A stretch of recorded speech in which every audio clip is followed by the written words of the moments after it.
Hello and welcome to the Alpha Edge Podcast, the show for men over 50 who refuse to fade out, slow down, play small, or settle for average. I'm your host, Kevin English. I'm a healthy aging expert, coach, and founder of the Alpha Edge, and I am here to help you get and stay strong in every dimension of your life, physically, mentally, emotionally, morally, and spiritually. You're here because you're ready to reclaim your power, to own your masculinity, and lead your life with strength and purpose. If you're ready to sharpen your edge, revive your drive, and lead like a man who's built for more, you're in the right place. All right, men, let's get after it. All right, gentlemen, quick question here. Have you ever willingly climbed onto a machine knowing full well that it was going to hurt you? Because basically that was me this morning. So I finished my strength training workout this morning. I was feeling good. I was feeling strong. And then I glanced over at the assault bike, and the assault bike kind of looked back at me, kind of like, come here, old man. Let's me and you talk. And like an idiot, I accepted. So I ran a few hard intervals, the kind where your lungs start writing their last will and testament, and your legs are on fire, and kind of you're getting dark around the periphery of your vision there. And somewhere around round 4, I'm starting to question every life decision I've ever made that led up to that moment. Character building stuff. And I was thinking to myself, okay, this right here has to be one of the most powerful and yet misunderstood training tools for us guys over 50. And I am talking about HIIT, high intensity interval training. So I'm guessing you guys have heard the term. You've probably seen the YouTube workouts. You probably watched your favorite 27-year-old fitness influencer scream about it shirtless. But today I want to talk about what HIIT actually is, why it works, who's it for, who it's absolutely not for, and how alpha edge men should use it intelligently without wrecking their joints, without trashing their recovery or their heart health. Because done right, HIIT can make you more powerful, more conditioned, and more metabolically resistant. But done wrong, it can put you on the DL list, on the injured list, or even worse. So that's what I want to talk to you guys about today. Let's get into it. All right, guys, let's start by defining this clearly because I think that HIIT is one of the most abused terms. We hear it thrown around in the fitness industry all the time, but HIIT is high intensity interval training, and it's more than just working hard. It's more than just sweating a lot, and it's definitely not doing just random exercise fast while we got some dramatic rock music playing in our headphones. HIIT has a very specific meaning. HIIT is short bursts of darn near, if not actually, maximal effort, followed by structured recovery, and it's repeated for multiple rounds. So the key phrase here is maximal effort or near maximal effort. We're talking about efforts where your breathing is out of control, where conversation is absolutely impossible, but your output is very high, the duration is very short, and recovery is strategically built in on purpose. So a classic HIIT interval might look something like this, 15 to maybe at the most 30 seconds, but typically maybe 15, 20 seconds of very hard effort. And then it's going to be followed by, say, 1 to 2 minutes of recovery. And then that's going to be repeated 5, 6, 7, maybe 8, 9, 10 times. And the intensity is the defining feature, not the exercise. So you could do HIIT on, say, a bike, a rower, a sled, maybe one of those ski erg machines, even sprinting, like all-out sprinting, if you have actually earned the right to sprint. Put a pin in that. We're going to come back to that later on. But here's where the confusion sometimes creeps in. A lot of the workouts that people call HIIT are not actually HIIT. So they're doing some sort of 25-minute nonstop circuit with moderate to high effort, no recovery baked in. Guys, that's not HIIT. There's nothing wrong with that, but that's conditioning, that's circuit training, that's metabolic work, and it's useful, but it's not the same thing. It's not HIIT. True HIIT lives in this very, very high intensity and low duration world. And here's a simple gut check. If you could speak even a fragment of a sentence during your work interval, that ain't HIIT. Right? That's something else. That's more conditioning work. So real HIIT pushes your anaerobic system, your high power energy system, which is the one that's responsible for sprinting, surging, exploding, moving explosively, and producing a lot of force in a very short amount of time. And guys, this is not meant to be comfortable, right? It's not meant to be long, and it's definitely not meant to be done like daily. You can think of HIIT like, let's say, hot sauce. So just a little bit, used correctly, can make your meal taste delicious.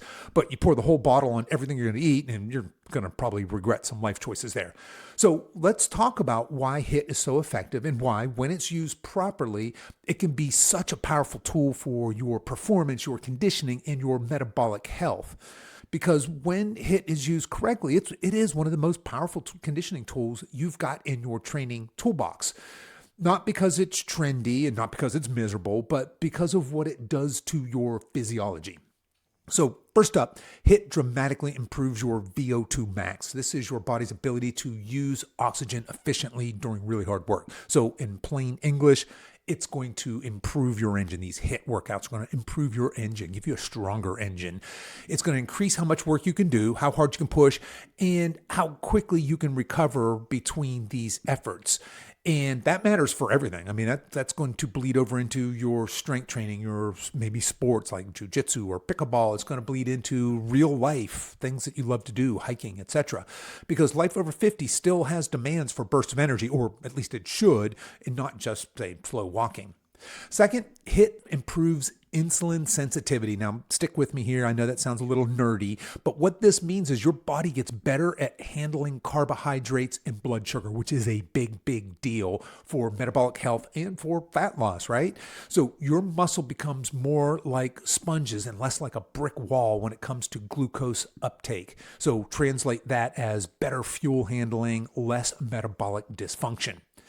And the third thing that HIIT does is it helps you build metabolic flexibility. Again, kind of some nerd terms here, but really what we're talking about here is your body's ability to switch between burning carbs for fuel and burning fat for fuel efficiently. So a metabolically flexible guy is not fragile with food. He's not running on fumes. He's not crashing every afternoon.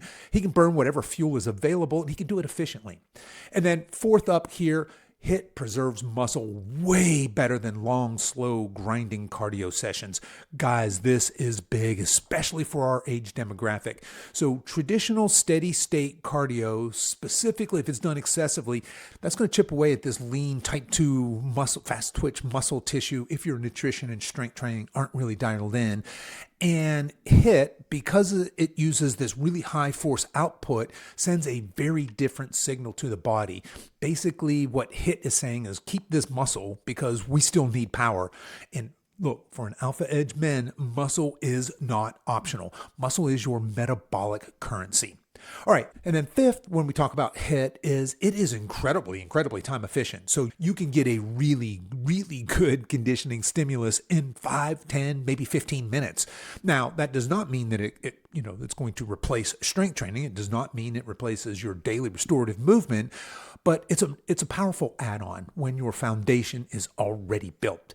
And then finally, HIIT's going to improve something that I care a lot about for us dudes over 50, and that is your work capacity. This is your ability to do hard things repeatedly without falling apart. So this is your ability to surge, to recover, and to surge again. That's athleticism, it's resilience, it's capacity. And I think this is important, powerful tools require intelligent use, because the same intensity that makes HIIT so effective is the same intensity that makes it so risky when it's misapplied. All right, so let's talk about that, because honestly, as a man who works exclusively with folks in this age range, right, typically 50, 60, some 70s, I can say this with absolute confidence: most guys over 50 should not start with HIIT. So little tough love here, because whenever HIIT gets talked about online, there's always some masculine hype guy running, just do sprints and melt fat, in 4 minutes get shredded and go all out and change your life, and kind of that David Goggins mentality. But here's the hard truth. For most dudes over 50, HIIT is not where you should start. And not because you're weak necessarily, definitely not because you're old, but because intensity is a magnifier. It's going to magnify your strength or your weakness. It's going to magnify really good movement mechanics or really crappy movement mechanics. It's going to magnify your conditioning or your lack of conditioning. It's going to magnify your cardiovascular health or a lack thereof, maybe even some hidden risk there. So HIIT is not a foundation tool. HIIT is a performance tool, and performance tools sit at the top of the base, I guess is the best way to say that.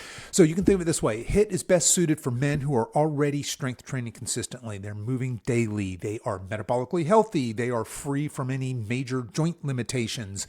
They are not severely deconditioned, and they are cleared for vigorous exercise.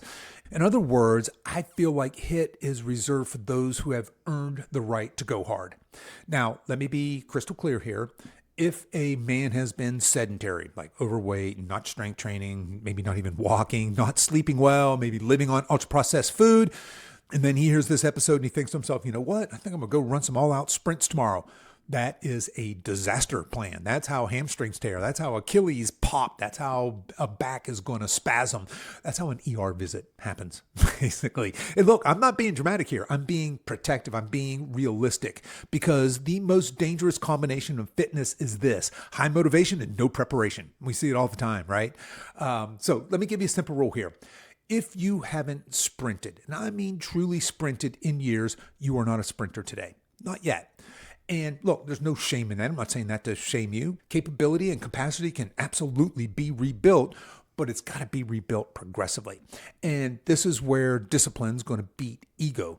An alpha edge man doesn't prove himself by just going out recklessly. He proves himself by training intelligently and playing the long game. So if HIIT isn't foundational, it's not step one for most guys, what is? And let me back up here and let me give you a statistic that I've seen this several times online, and this should stop you dead in your tracks. The statistic is this: after the age of 30, roughly 70% of adults will never sprint again for the rest of their lives. Think about that for a second. After the age of 30, most people will never sprint, like all out sprint again for the rest of their lives. That's pretty crazy, man. Never again? Think about that. The human body, which is built to run, is built to surge and to chase and to explode with power. And most people are just quietly going to retire that capability before halftime of life, right? No announcement, no ceremony, no decision, just some sort of drift over there. One day you're sprinting without even thinking about it. And then one day you stopped. And then without realizing it, you never did it again. And guys, this is not just a fitness loss. This is a capability loss. This is a capacity loss. And I would strongly urge you not to surrender this ability to work all out, like say a sprint lightly, because sprinting represents something bigger than just moving fast and than just speed. It represents your power output. It represents your neuromuscular coordination and your fast twitch fiber recruitment. It represents your elasticity and your athletic readiness and your nervous system sharpness. In other words, it represents your ability to produce force quickly when it matters. Now, let me be clear so nobody misunderstands me here. I am not saying that every dude over 50 should go out tomorrow or after you finish listening to this podcast and run some all-out sprints. In fact, I just told you the exact opposite, but I am saying this: an alpha edge man should care about preserving or rebuilding his ability to be explosive and powerful, not reckless, not stupid, but absolutely be capable.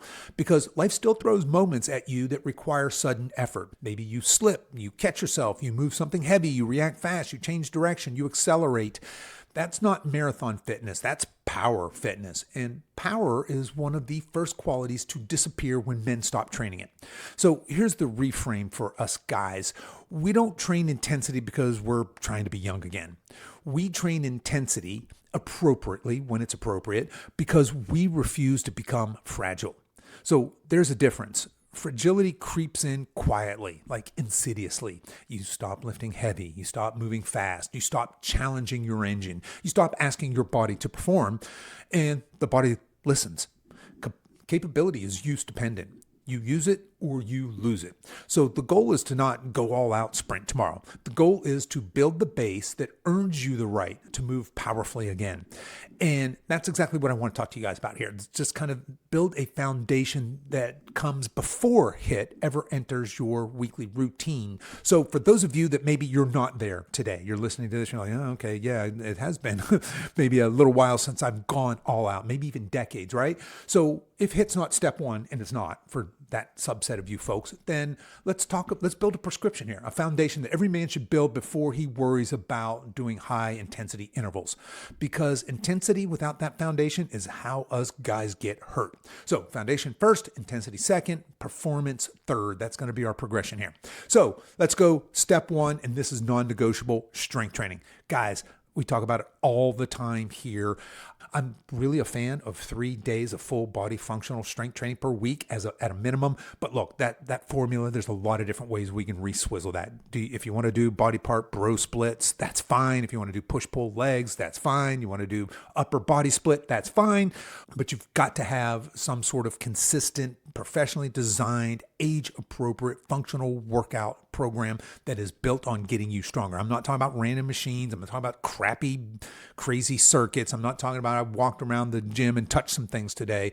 I'm talking about, again, a professionally designed, age-appropriate functional strength program. So we're talking about things like squat patterns and hinge patterns and pushes and pulls and heavy carries and definitely some core stability, some controlled tempo, and absolutely some progressive overload. So why this first? Why strength training is our foundation? And I think it's probably pretty obvious, right? We're going to build some muscle. We're going to improve some joint integrity there. We're going to strengthen those connective tissues in those joints. We're going to improve insulin sensitivity. Anytime we build muscle mass, we absolutely improve insulin sensitivity. We're going to raise that metabolic rate. Always a good thing, guys. That's going to help us with fat burn. And basically, we're going to bulletproof the structure here, because think of strength as your armor. So cardio is your engine, but got to get that armor on first. All right, so first things first, we're going to have, if we don't already, some sort of strength training practice here. Next, we want a daily movement practice. So guys, think of it this way. Daily movement should be just as simple as this: a minimum of 7,000 steps a day. Not as punishment, not as fat loss cardio, but just your daily movement standard. So walking is going to improve blood sugar control. It's going to enhance your recovery. It's going to support fat metabolism. It's going to keep your joints healthy and happy. It's going to, believe it or not, it's actually going to help build your aerobic base capacity. So most men want to add intensity when what they actually need is just some consistency first. All right. Third, movement quality and joint readiness. So before we go fast, you should be able to move well slowly. I think this is so important. It gets overlooked a lot in our age demographic. What that means is you got to have some stable hips and some controlled knees and some mobility, right? Mobile ankles. You should have some thoracic spine movement, some shoulder integrity. If your brakes don't work, don't install a bigger engine, guys, right? All right.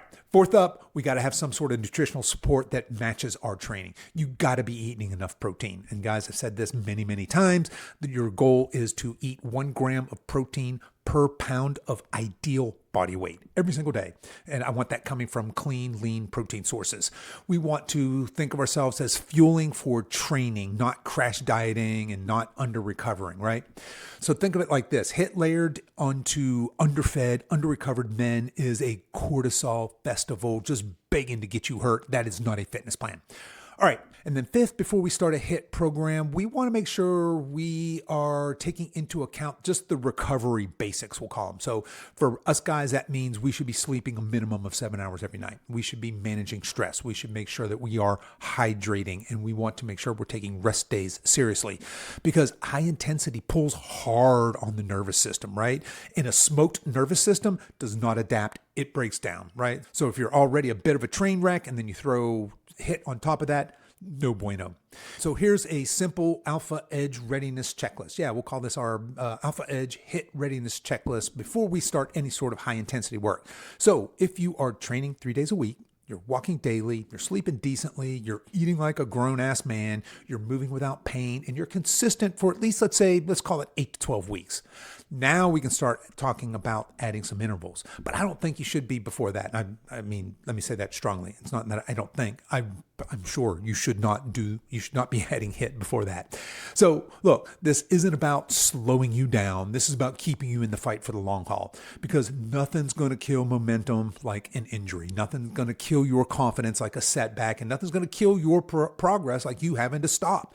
So we want to build men who last. All right. So if true, All Out HIIT is a performance tool that you earn the right to use. So keep that in mind. You need to earn the right before you start incorporating HIIT into your workouts. So what should a guy do before he's ready for true high intensity training intervals? Good news, there's a very effective middle ground. So let's talk about high effort, but not high risk conditioning. So this is going to be your in-between phase, in between building capacity, that foundational stuff we just talked about, and before just going full on 100% all out into actual HIIT. Let's talk about maybe another step here, our conditioning step. So this is where we're going to start to build the engine. We're going to improve that recovery capacity. We're going to raise the conditioning level a little bit, but without asking your joints and your tendons and your nervous system to cash checks that maybe they're not ready to cover yet.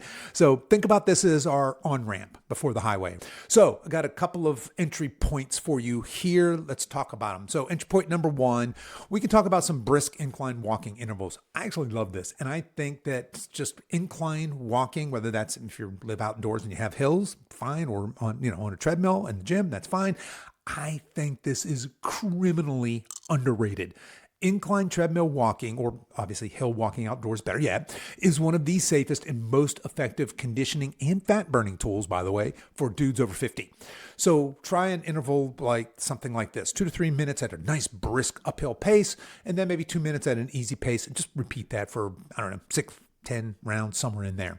This is going to get your heart rate up. It's going to get your breathing challenged just a little bit, but your joint impact stays really low. No heroics involved here, but very, very effective.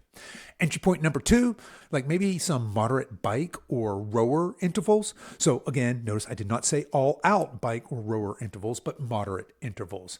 So the effort level here is maybe a 7 or an 8 out of 10. So if you think of 10 as all out effort, maybe keeping this in that 7 to 8 range. So your breathing should be heavy, but it should be controlled, and your output should be pretty consistent. So maybe that looks like 30 seconds of, let's just call it a strong effort, and then maybe 90 seconds of a really easy recovery spin. Do 5, 6, 8, 10, maybe even 12 rounds of that. So this is going to help build some aerobic capacity. It's actually going to start building a little bit of lactate tolerance. That's a good thing. Some muscular endurance and some cardiac efficiency. Again, without the risk of injury of going all out. Entry point number 3, if you're not already doing loaded carries, you should be doing loaded carries. This is one of my all-time favorite things to do and very on brand for an alpha edge dude, right? Farmer carries, suitcase carries, front rack carries. So if we were going to make intervals of this, it might look like, hey, we're going to carry something heavy for 30, 45 seconds, something like that. And then we're just going to rest for 60, maybe 90 seconds and repeat. So that's going to help us get some conditioning and some grip strength and definitely some core stability, some postural integrity. It's going to build real world strength that transfers over into other areas of our life. Plus, you look like a man doing work instead of a hamster on a wheel when you're doing that kind of work. All right. Entry point number 4. I want some tempo efforts here. So this is what I call a conversation killer pace. So this is faster than your steady state cardio, but it's slower than your HIIT. This is that kind of in between. So this should look like a sustained hard effort where talking is difficult. So maybe your conversation sounds a little bit like this. So breathing is strong, but your output is repeatable. You're not going to have to stop. So this might be 3 to 5 minutes of a moderately hard row. Again, notice I didn't say an all-out row, but a moderately hard kind of a row or moderately hard assault bike. Maybe it's 3-5 minutes of a moderately strenuous uphill hike where you're kind of pushing a little bit. So let's repeat that for 3 to 5 rounds with full recovery in between. This is going to help build that engine that's later going to support these true max effort all out intervals. All right, entry point number 5, another one that I absolutely love, and that's sled pushes and sled drags. If your gym has sleds, guys, use them. And here's a side note, if your gym doesn't have sleds and a place to pull sleds, if at all possible, get in a gym that has these. These are fantastic training tools. Love sleds because they're self-limiting, they're low eccentric stress, they're joint friendly, they're scalable, but they are brutally effective. So the idea here is you're going to push hard, you're going to rest, you're going to repeat. This is conditioning with armor on. So our key principle here is before you train max output, train some repeatable output. We're going to build the base, then we're going to move into some conditioning work where we're really trying to build, again, repeatable output. So before we train max output, again, let's train repeatable output. Before we train for speed, let's train for capacity. Before we train for all out, let's train for under control. This is how smart men build intensity without interruptions from injury. So guys, let's say we've built the base. We are strength training consistently. We're moving daily. Our joints are feeling good. Our conditioning is solid. Now we've earned the right to add some true HIIT into the equation here. So the next smart question is, what type of HIIT should you actually do? Because not all HIIT modalities are created equal, especially for, let's face it, dudes over 50. Some tools give you high output with low joint stress. Others give you high output with, let's just call it, high orthopedic risk. We want the first category. We're building dangerous men, not broken men. So here's some top tier choices. These are ones that are going to give you high output, but just lower that overall joint risk. These are your best bets. Number one on my list is what I did this morning. Gotta love some assault bikes, guys. This one is king because you can really, you can do some damage on an assault bike. You get massive output potential. You get full body movement, really low impact. And again, it's pretty self-limiting. When you gas out, you're just going to slow down, and it's easy to control, easy to scale. Now, make no mistake, it's miserable. You can make this into a full-on sufferfest, but it is so effective, and it's very joint friendly. So assault bike doesn't care about your feeling, but it does usually respect your knees. Next up are rowers. So another thing pretty common in most gyms now. This is another outstanding option for HIIT. Again, really high power output. It's full body, low impact. Got a smooth force curve on there, pretty easy to measure progress. There is a little bit of technique that might be important, so you might want to get up to speed before you just go full on hammer a rower. But again, it's not a steep learning curve. So a rower is going to reward skill and not just suffering. So if you are rowing like a wild animal having a seizure, maybe get some coaching first. Next up is a ski erg. And look, I'm not going to spend a lot of time here because most gyms don't have this, but if your gym has a ski erg, congrats, you got a pretty cool gym. It sounds like maybe you go to a CrossFit gym. A lot of those CrossFit boxes have them, but most functional gyms, functional training, strength type gyms, they might have a ski erg. And this one's often very overlooked, but again, very, very effective, very upper body dominant, great for guys with lower body limitations maybe, but super high heart rate response, low orthopedic load, fantastic option if your knees or hips are a bit cranky, but your lungs are willing. Next up, again, we talked about sled pushes and sled drags. This is a great choice where these are available because, again, you can take that same thing, those same movements you were doing, sled pushes, sled drags, when you were doing them on a conditioning level, and we can just up the intensity. We can make these extremely high effort. We can go all out with this. Very low, like I said, eccentric stress, minimal soreness, joint friendly, super, super scalable. So one of the safest ways to just go all out brutally hard. It's basically resistance sprinting without the landing forces. You can think of it that way. So those are my top recommendations of places to start because, again, really low orthopedic risk. Very unlikely that you're going to, pull a hammy or, pop an Achilles tendon doing things like that. All right. So those are my top tier HIIT choices. For those of you just starting with HIIT, you got your base built, you've got your conditioning built, you're ready to start HIIT. I like those because of the high output. Again, the lower joint risk, lower orthopedic load.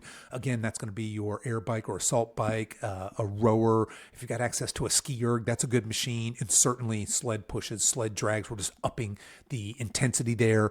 Really, really great way for you guys to get some HIIT workouts, again, without a whole lot of risk. Now, there are other types of HIIT workouts that I absolutely love and I personally strongly endorse. Let's start with this, but note that these these have got a bit of a yellow flag. These are good if you are prepared for them. And first up on the list, 100% is going to be your good old-fashioned hill sprint. So notice I said hill sprints, not flat ground. I love sprinting on flat ground. I live in a very flat place, so I do most of my sprinting, unfortunately, is going to be on flat ground. But when we have the opportunity to do uphill sprints, we're going to reduce that impact force a little bit.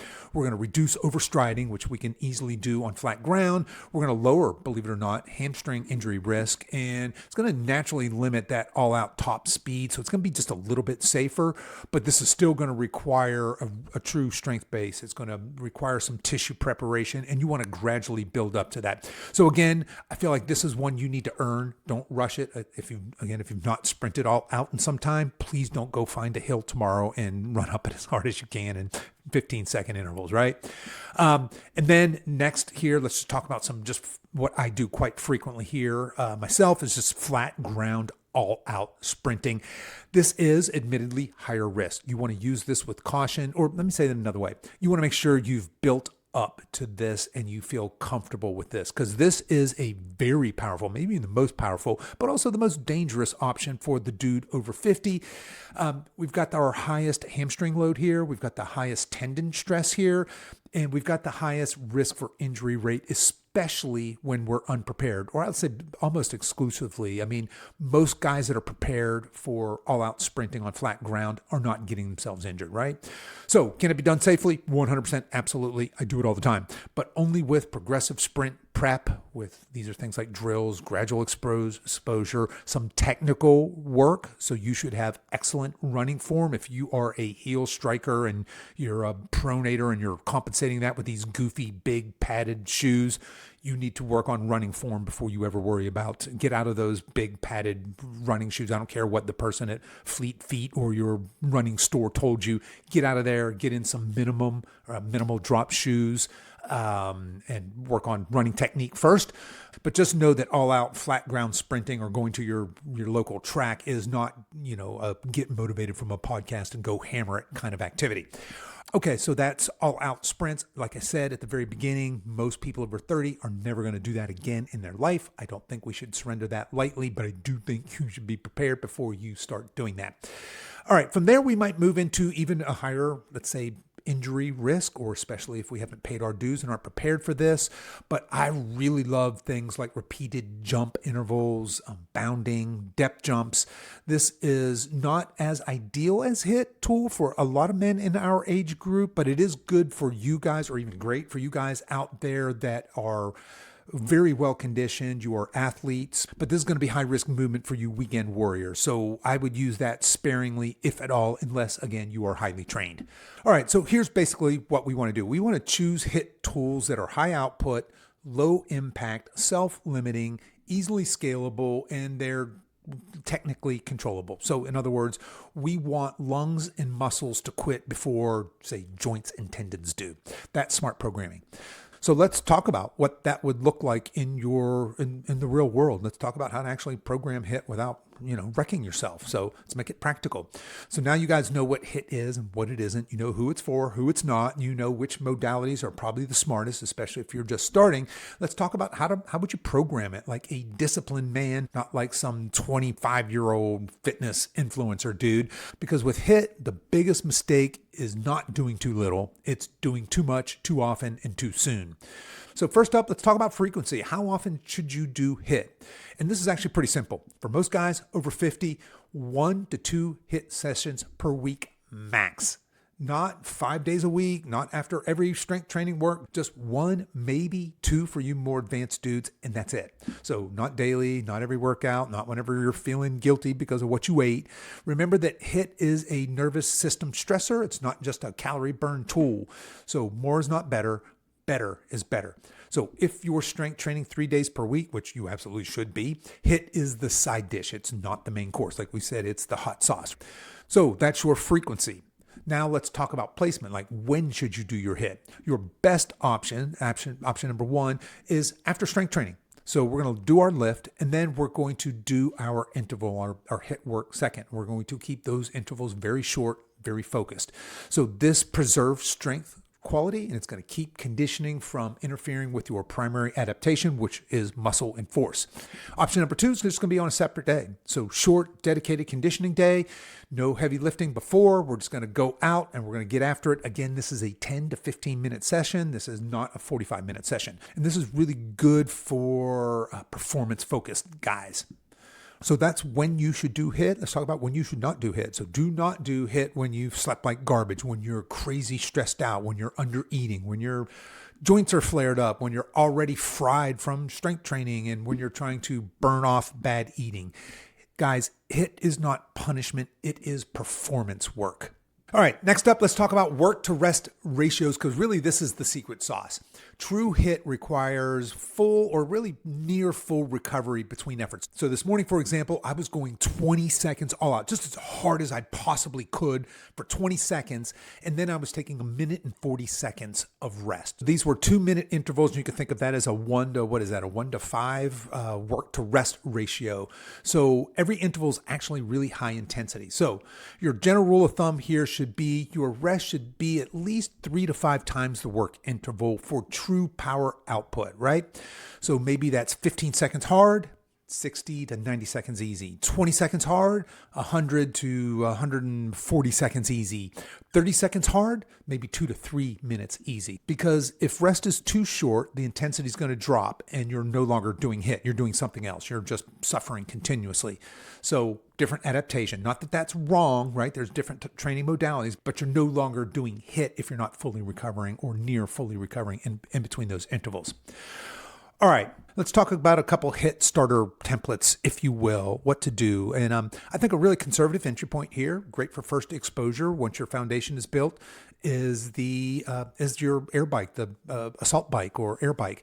We're going to do, let's say, 5 to 6 rounds. You're going to do 15 seconds of really hard and then maybe 75 seconds of easy. When I say easy, I mean easy. This is recovery. So that total work time is really short. That total session should be under 15 minutes, probably under 12 minutes. So you should feel worked, really worked, but hopefully not completely destroyed. So moving up from there, maybe our intermittent suggestion here. This is for those of you that have done some HIIT, you've already got some adaptation. Maybe we do 8 rounds of 20 seconds super hard. I mean, all out, and then 100 seconds of recovery. And maybe we track the output each round, right? So we're going to note how many watts we averaged in each of those work rounds. The goal here is to maintain that consistent performance. Now, to be clear, in 8 rounds, your first round is going to be more watts or more work than your last one, but the goal is to keep that as close as possible. So that's more of an intermediate type way of looking at HIIT. And then as long as we're talking about output, let's just talk about the output drop rule here, because I think this is very important. This is kind of like your safety governor. If your output starts to drop by, say, more than 20% from your best interval, the session's done, right? You're over. So let's just say round 1, it's 500 watts. And then by round 6, it's 350 watts. Okay, fine. Let's say you were scheduled for 8 rounds. You know what? You're done. You're cooked because now you're just training fatigue at that point. You're not training power. So remember, we train for adaptation, not for just exhaustion or collapse. And remember, HIIT is short on purpose. Most HIIT sessions should be, let's call it 8 to 15 minutes. They're not 30 minutes long, not 40 minutes long. This is short, it's sharp, it's effective. That's the model. All right, I guess we need to wrap this up. I didn't mean to quite go this long, but I just want to repeat this part again, right? HIIT only works if you recover from it. Because a lot of guys, we hear, we're dudes, we hear high intensity, and automatically our brain's going to translate this into, got it, let me do more, do it more often, let me go harder, no days off. Again, kind of that David Goggins mentality. Guys, that's not discipline. That's not effective. That's just your macho bravado begging you to get hurt. Because HIIT isn't hard just on your muscles. It's hard on that central nervous system. And if you do not respect that, you're not going to get adaptation. You're going to get regression, right? Remember that HIIT is a nervous system stressor. And when we do true HIIT, again, that's max or near max intervals, we are hitting that CNS, that central nervous system. We are definitely pounding that sympathetic stress response, that fight or flight response. We are grinding away at that hormonal output, that neuromuscular drive, all the cardiovascular strain. This is not casual cardio. This is a different animal altogether. This is a high alert signal to your body. which is why it works, but it's also why it's got to be respected. You don't stack high intensity days back to back like pancakes. So if you're pushing intervals too often, if you're overdoing it, you're going to notice things like crappy sleep and elevated resting heart rate, low motivation, just the motivation to train. You're going to see some flat or stagnant strength performance, maybe some irritability, that lingering fatigue, certainly joint soreness that doesn't resolve right away, and your workouts are just going to feel harder and harder at the same loads. That's not you getting older. That's you not paying attention to your recovery capacity. So remember, recovery is not weakness. Recovery is biology. And as we get older, connective tissue recovers slower. Nervous system stress tolerance is lower. Sleep quality is a little bit more fragile. Injury cost is higher, and that comeback time is a little bit longer. That's just biology. That's just a reality. No getting around it, which means that intelligent spacing of intensity matters more, not less. Dudes, do not deny reality. Let's train within it and dominate anyway. And again, let's just finish here with some recovery multipliers. If you are going to include HIIT, these things become mandatory. Sleep, minimum 7 hours of night of healthy sleep. Remember this rule, HIIT plus bad sleep, really, really bad idea. Protein intake, remember that supports tissue repair and supports muscle retention. We are aiming for at the goal of 1 gram of protein per pound of ideal body weight. Guys, we cannot allow our calories to get too low. HIIT while crash dieting is a stress bomb. It's a horrible idea. Hydration. Remember, performance and recovery both suffer when we're underhydrated. Got to have those rest days. We talked about that. We need at least 1, probably 2 or 3 true lower intensity days, recovery days after our HIIT. Also remember that HIIT is not a fat loss shortcut. I see it advertised this way and trying to be sold all the time. Burn fat with HIIT workouts. This is really important. HIIT is not a punishment tool. It's not a cheat meal eraser. It's not a substitute for nutritional discipline. Using HIIT to quote unquote burn off bad eating is like revving your engine to fix your brakes. They're different systems. Bad idea. So think of HIIT as a scalpel, not as a sledgehammer. It's precise. It's strategic. We want to use it carefully and sparingly and know that it's extremely effective when applied correctly, and it's extremely dangerous when it's overused. So we want to leave our HIIT sessions feeling challenged, alert, worked, and accomplished, but not completely wrecked, fried, dizzied, destroyed for 3 days, because we're not chasing exhaustion. We're chasing adaptation. We're trying to build capacity. So I want you guys to train hard. I want you to train smart. I want you to stay dangerous, but I don't want you to be reckless.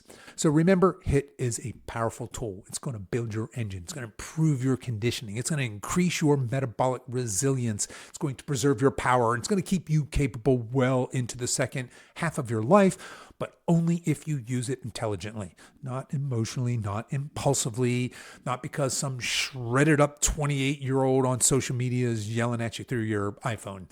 So here's our takeaway. Strength is your foundation. Daily movement is your baseline. Consistency is your superpower, and HIIT is your performance enhancer. It's your performance multiplier. It's definitely not your starting point. You earn the right to go hard. And when you do, you respect the dose, you respect the recovery, and you choose the right tools, because remember, our goal is not to prove how tough we are in one workout. Our goal is to still be strong and capable and fit and badass and dangerous at 70, 80, and if we're blessed enough to live into our 90s, right? We want capability over ego. We want longevity over hype, and we want precision over punishment when we talk about HIIT. And if you're a guy listening to this and you're thinking, man, I'm ready for some intensity, but I'm not really sure where I stand or how to get structure right for my age, my joints, my current fitness level.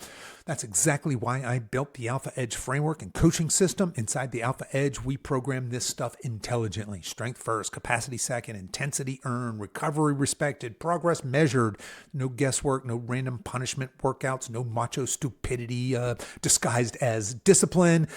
You guys hear me talk all the time about the 5 pillars of strength. We got physical strength, emotional strength, mental strength, moral strength, spiritual strength.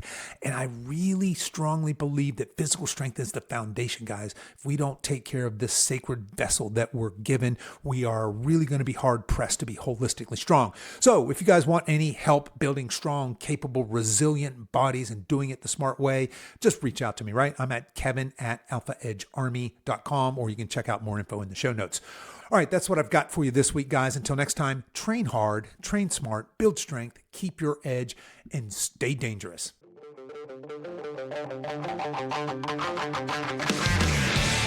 Okay, men, that's our show for this week. Don't forget to download our free guide titled How to Raise Your Testosterone Naturally.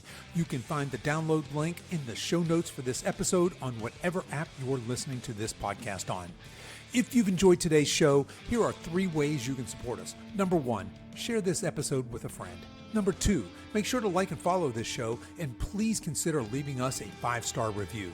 Number 3, give us a follow over at Instagram. We're at Alpha Edge Army. So that's Alpha Edge Army all run together. I really appreciate you men taking the time to listen. And until next week, stay strong.